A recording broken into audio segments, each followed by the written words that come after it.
శ్రీమాత్రే నమః. సద్గురు జ్యోతిష్యాలయం నుండి ఒక అద్భుతమైనటువంటి విషయంతో మనం ముందుకు వస్తున్నాం. ఈ యొక్క 2026 మార్చ్ నెల రాశి ఫలితాలని ద్వాదశ రాశులకు అందరికీ కూడా మనం చెప్పడం జరుగుతుంది. ప్రతి ఒక్కరికి జాతకం అంటే ఒక భయం, ఏదో ఒకటి తెలుసుకోవాలి. నాకు వ్యాపారం బాగుందా, నాకు ఉద్యోగం బాగుందా, నాకు కోర్టు యొక్క వ్యవహారాలు ఏదో తెలుస్తుందా, నాకు విదేశాల ఉద్యోగం ఉందా, నా వీసా వస్తుందా, నాకు H1 వీసా వస్తుందా, నా అప్పులు తీరుతుందా, నాకు ఆరోగ్యం ఎట్లా ఉంది, నా వ్యవసాయం ఎలా ఉంది, బాగా చదువుతానా, ఇలాంటి కన్ఫ్యూషన్స్తోనే ఎన్నో వీడియోస్ అన్ని కూడా చూస్తుంటారు వివిధ మాధ్యమాల ద్వారా. కానీ అందరికీ గుర్తుపెట్టుకుని మన యొక్క మాధ్యమం ద్వారా కూడా మనం ఈ మార్చి నెల యొక్క రాశి ఫలితాలు తెలుసుకోబోతున్నాం. జాతకం అనేది పడుతున్న వర్షానికి ఒక గొడుగు మాత్రమే, కానీ జాతకం జీవితం కాదు. మీరు మిమ్మల్ని నమ్మండి, మీ ఇష్టదేవాన్ని నమ్మండి, జాతకం కూడా అవసరానికి ఉపయోగించుకోండి, కానీ జాతకమే జీవితం కాదు. కర్కాటక రాశి మిత్రులారా, మార్చ్ 2026 రాశి ఫలితాలు మీకు శుభాశుభ ఫలితాలు ఎలా ఉన్నాయంటే, మార్చి 26 గ్రహస్థితులు ఎలా ఉన్నాయని చూద్దాం. గురు భగవానుడు 11వ స్థానంలో, శని 9వ స్థానంలో భాగ్యం ధర్మ పరీక్షలో ఉన్నారు. లాభం ఆశలు నెరవేరుస్తారు. రాహు 8వ స్థానంలో ఆకస్మిక మార్పులు. కేతు 2వ స్థానంలో మాట మీద వచ్చి కూర్చున్నారు. కుజుడు 12వ స్థానంలో వ్యయం దగ్గర కూర్చున్నారు, నిద్ర లేని తరానికి కూర్చున్నారు. సూర్య భగవానుడు బుధ భగవానుడు 9-10 స్థానంలో మార్పు. శుక్రుడు 8వ స్థానంలో. ఇది సాధారణ నెల కాదు, మీ భయాన్ని పరీక్షించే నెల. బాగా గుర్తుపెట్టుకోండి, సాధారణ నెల కాదు, మీ భయాన్ని పరీక్షించే నెల అని చెప్పేశారు. ఎంత గొప్ప విషయం అండి ఇది. ఇంకా మరి ఎవరు జాగ్రత్త పడాలి? మీరే కదా జాగ్రత్త పడాలి. సరే, మరి యొక్క పై అధికారుల నుంచి గౌరవం ఎక్స్పెక్ట్ చేయకండి, కొంచెం మిశ్రమంగానే ఉంటుంది ఉద్యోగస్తులకి. విదేశాలకి ట్రైనింగ్స్కి వెళ్ళవచ్చు, ఆన్సైట్ ద్వారా ఉద్యోగానికి వెళ్ళే అవకాశాలు బాగా ఉన్నాయి.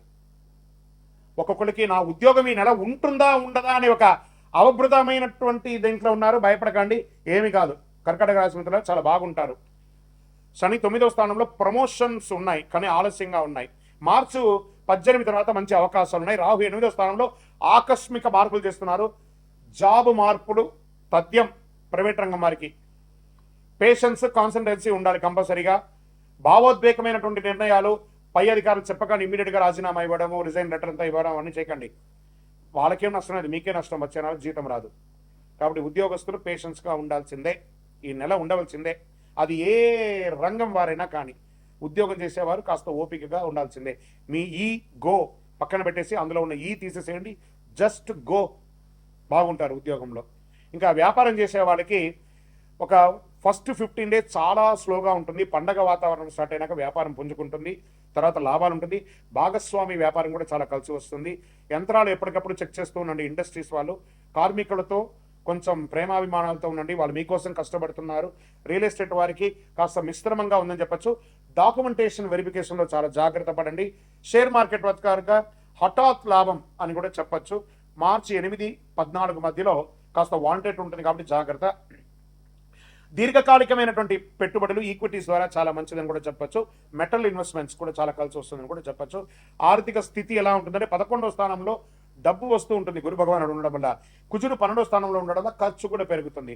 అప్పు తీసుకుంటే తిరిగి చెల్లిస్తాను అని ఒక ఒట్టు పెట్టుకుంటేనే అప్పు తీసుకోండి. మీ అవసరానికి అప్పు తీసుకొని అవతలని ఇబ్బంది పెట్టకండి. అనవసరమైన ఖర్చులు తగ్గించండి. విలాసమైనటువంటి వస్తువులు అవసరమా అని చూసుకోండి.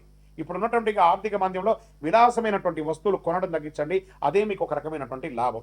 కుటుంబ సభ్యులు భార్యాభర్తల మధ్య కేతు 2వ స్థానంలో ఉండడం మాటల వల్ల పట్టింపులు వస్తాయి, కాస్త జాగ్రత్త. మార్చి మధ్య తర్వాత కొంచెం బాగా పెరిగే అవకాశాలు ఉన్నాయి, మంచి ప్రేమ పెరిగే అవకాశాలు ఉన్నాయి.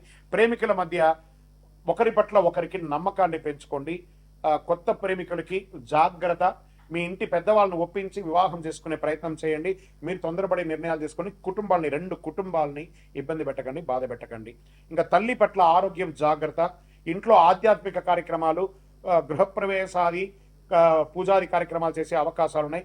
సోదర సోదరుల మధ్య అందరూ కలిసికట్టుగా విహారయాత్రకు వెళ్ళడం లేదా సహబంతి భోజనం చేయడం, ప్రేమగా నడవడం అనేది జరుగుతుంది. ఇంకా వ్యవసాయదారులకి వర్ష ఆలస్యమైన వంట ధర బాగా, మీరు చేసినటువంటి పంట యొక్క ధర బాగా ఒక మోస్తారు వస్తుంది. పశుపక్ష్యాదులు, పాల ఉత్పత్తులు అంతా కూడా చాలా కలిసి వస్తుంది. ఆర్గానిక్ ఐటమ్స్ కూడా చాలా కలిసి వస్తుంది. ఆకుకూరలు, కూరగాయల యొక్క పంట చాలా బాగుంటుంది ధాన్యం కంటే కూడా చెప్పడం జరుగుతుంది. మళ్ళీ తర్వాత మీ యొక్క కోర్టు వ్యవహారంలో కేసు వాయిదా పడుతుంది. మార్చి 20 తర్వాత అనుకూలమైనటువంటి సూచనలు ఉన్నాయి. న్యాయవాదితో సమాలోచన చేయండి కూర్చొని, అన్ని చక్కబడుతుంది. ఇంకా విద్యార్థులకు తీసుకుంటే విదేశీయ చదువు కోసం ప్రయత్నం చేసే వారికి ఇది ఒక మంచి సమయం. పోటీ పరీక్షలు పాల్గొనాలనుకున్న వారికి చాలా కష్టపడి చదవాలి, కానీ అద్భుతంగా ఉంటుంది. ఐటీ రంగం, బ్యాంక్ సెక్టార్, సర్వీస్ సెక్టార్లో ఉన్న వారికి స్ట్రెస్ ఉన్నా అద్భుతంగా ఉంటారు. డాక్టర్స్, తర్వాత పోలీస్, డిఫెన్స్ డిపార్ట్మెంట్, ఈ ప్రభుత్వ డిపార్ట్మెంట్లో సర్వీస్ సెక్టర్లో ఉంటారు చూసారా, వీళ్ళకి అందరికీ ఈ నెల ఒక ఛాలెంజ్ మంత్గా కూడా ఉండే అవకాశాలు బాగా ఉన్నాయి. ఆరోగ్యం పట్ల నిద్రలేనితనం, ఛాతి మీద కొంచెం ప్రెషర్ వచ్చే అవకాశాలు ఉన్నాయి. శస్త్రచికిత్సకు కూడా అవకాశం ఉంటుంది, లేదా ఒకసారి మాస్టర్ చెకప్ చేసుకోండి. తారీఖు 10-16 తారీఖు మధ్యలో మానసిక ఆందోళన, ఏదో పోగొట్టుకున్నటువంటి ఒక ఆలోచన, అవన్నీ పక్కన పెట్టండి. మీకు ఉన్నటువంటి ఒకటే ఇదేంటంటే, మీకు బాగా తెలుసు అనే ఒక అహంకారంతో ఎప్పుడు ఉంటారు. మీకు కూడా తెలుసు అనుకోండి, అవతల వాళ్ళకు కూడా చాలా తెలుసు అనే ఒక భావనతో వెళితే చక్కగా ఉంటుంది. ఎదుటి వాళ్ళకి విలువ ఇవ్వడం నేర్చుకుంటే చాలా మంచి అవకాశాలు మీకు జీవితంలో వస్తుంది. ప్రతి ఒక్కళ్ళ యొక్క విలువను మీరు కూడా కాపాడండి. మీకు ఆర్థికమైనటువంటి అవసరాల కోసం అవతల వాళ్ళని ఎంతటైనా కూడా మీరు తులనాడతారు. అలాంటిది చేసుకోకుండా, మీకు శత్రువు ఎవరన్నా ఉన్నారంటే మీకు నోరే, ఆ నోరుని అదుపులో పెట్టుకుంటే మీకు అంతా కూడా మేలుగానే జరుగుతుంది. పరిహారం ఏం చేయొచ్చు? చంద్ర భగవాన్ని ప్రార్థన చేయండి. శివాలయాల్లో దర్శనం చేసుకొని దక్షిణామూర్తి ప్రార్థన ఎక్కువ చేయండి. దక్షిణామూర్తి ప్రార్థన చాలా ఎక్కువ అవసరం. పాలు, బియ్యం ఇలాంటివి దానం ఇవ్వండి పేదవాళ్ళకి. నవగ్రహ ప్రదక్షిణ 19 సార్లు చేయండి. గోసేవ చేయండి. మరి ఈ నెల మీకు అదృష్ట సంఖ్య 2 మరియు 7. అదృష్ట రోజు సోమవారం. మీకు అదృష్ట రంగు తెలుపు రంగు.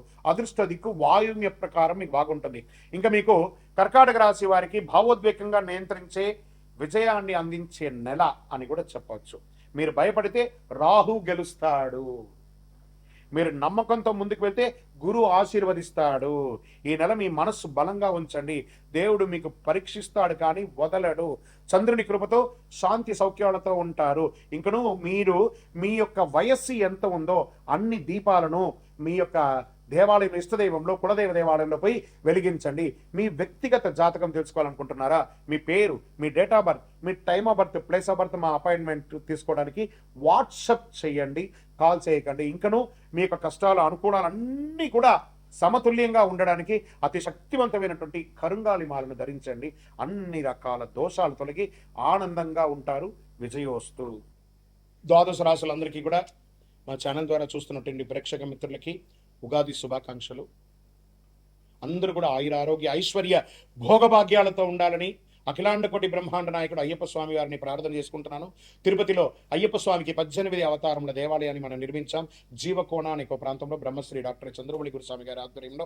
మీరు తిరుపతికి వచ్చినప్పుడు, కుటుంబంతో వచ్చినప్పుడు తిరుమలకు ఎలా దర్శనం చేసుకుంటారు? తిరుపతిలో కపిల తీర్థానికి దగ్గరలో జీవకోణ అనే ఒక ప్రాంతంలో ప్రపంచ ప్రఖ్యాతమైనటువంటి 18 అవతారాల దేవాలయం ఉంది. వచ్చి దర్శనం చేసుకోండి. మీరు అందరూ క్షేమంగా ఉండాలని ఆ దేవాలయంలో ప్రతిరోజు ప్రార్థన చేస్తుంటాము. విజయోస్తు. వందే మాతరం, వందే మాతరం, వందే మాతరం. చంద్రమౌళి వెంకటేష్ శర్మ గురుస్వామి. శరణమయ్యప్ప.